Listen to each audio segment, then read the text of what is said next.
Hi, நம்ம போன வீடியோவில் இந்த ஆவாரம் பூ நம்ம விளைஞ்சிருக்கிறத பார்த்தோம், அதனுடைய பலன்களை பார்த்தோம். இந்த ஆவாரம் பூ மருத்துவ குணமன்றி அழகு குறிப்புகளுக்கும் பயன்படுத்தப்படுகிறது. எனவே இதை நான் இப்போது மருத்துவ லேபார்டரிக்கு பரிசோதனை கூடத்துக்கு எடுத்து வந்திருக்கேன்.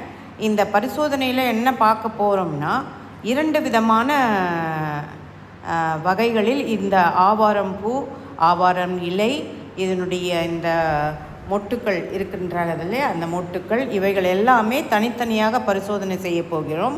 இதில் என்ன செய்ய போகிறோம் என்றால், 2 விதமான கிருமிகள், அதாவது 2 விதமான கிருமிகள் 2 விதமான வேறு விதமான நோய்களிலிருந்து எடுக்கப்பட்டவை. இங்கே ஒரு 3 டாட்ஸ் மாதிரி பார்க்குறீங்க இல்லையா, அந்த டாட்ஸ் மாதிரி பார்க்குற அது ஏற்கனவே நான் உங்களுக்கு போட்டிருப்பேன். கேண்டிடான்னு சொல்லிட்டு வெள்ளைப்படுதலுக்கான கிருமி. இந்த வெள்ளைப்படுதலுக்கான கிருமி ஆக்சுவலாக ஒரு ப்ரெக்னென்ட் லேடியிலேருந்து அதாவது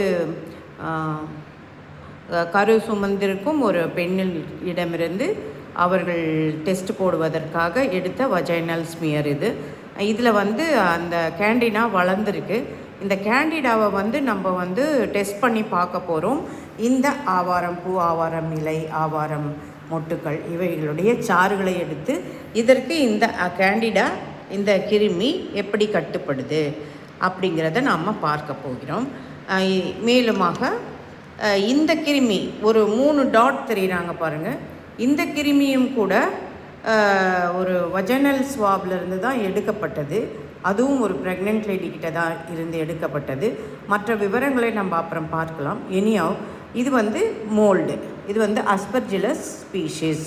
இந்த கிருமியையும் இந்த பூ, இந்த இலை சாறுகளை வைத்து டெஸ்ட் பண்ண போகிறோம். இதுக்கு இவை கட்டுப்படுகிறதா, இந்த மூலிகை சாறு இவைகளுக்கு கட்டுப்படுகிறதா, அதாவது இந்த கிருமிகள் இந்த சாறுகளுக்கு சசப்டிபிளாக இருக்கா, இந்த சாறு இவற்றை கில் பண்ணுதா, சாகடிக்கிறதா அல்லது கட்டுப்படுத்துகிறதா இல்லையா என்பதை நாம் இந்த ஆராய்ச்சியை மேற்கொண்டிருக்கிறோம். இந்த ரிசல்ட் வரும்பொழுது உங்களோடு நான் ஷேர் பண்ணிக்கிறேன். மேலுமாக இங்கே ஒரு ப்ளூயிஷ் கலரில் ஒரு பஞ்சு போல் இப்படி நீட்டிகிட்டு இருக்கு பாருங்கள். இது வேறு யாரும் இல்லைங்க, காற்றுல இருக்கிற பூஞ்சான்தான். இங்கே நாங்கள் டெஸ்டெல்லாம் போடும்பொழுது எப்படியோ இங்கே உட்காந்துருச்சு, அது அங்கே வளர்ந்துருக்கு, வேறு ஒன்றும் இல்லை. அதையும் சேர்த்தே நாங்கள் பார்ப்போம், இந்த ஆவாரம் பூவுக்கு அது கட்டுப்படுகிறதா இல்லையா சாருக்கு அப்படி என்று. அடுத்த வீடியோவில் ரிசல்ட்டோடு வருகிறோம்.